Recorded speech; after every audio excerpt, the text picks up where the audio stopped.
In the past, when you wanted to find the area of a triangle, all you needed to know was the length of the base and the length of the height. And the height always sat perpendicular to the base. The formula that you would have used in the past was area equals 1/2 base times height. But let's say you have a triangle, and let's say in that triangle we don't know what the height is. And that's crucial if you're going to use the formula that I just stated.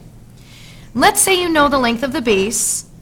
Let's say you know the length of another side of the triangle, and you have information about the angle that sits in between them. What we get to do is we get to draw the height, and I'm going to label it with an H. And if we wanted to find out the value of that height, we can use trigonometry. Notice that there's a right triangle sitting right here.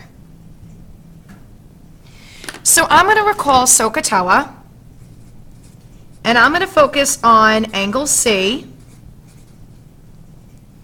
And if I focus on angle C, and this is where it gets tricky, the hypotenuse is actually the side that's labeled with an A.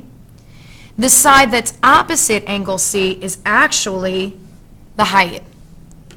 So if we use sine, opposite over hypotenuse, we get the sine of C is equal to H over A. Once again, that's opposite over hypotenuse. But our goal here is to figure out what the value of H is. So I'm going to set this as a fraction so that I can cross multiply.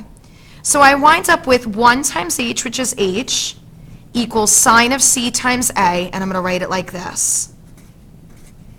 This is the value of H. And what we get to do now is we get to substitute that back in to the original area of a triangle formula. So area is equal to 1/2 B, but the H is A sine C. Just substituted it in. You are more commonly going to see that formula written as 1/2 AB sine C. Of course, we know that multiplication is commutative, so we can flip the order.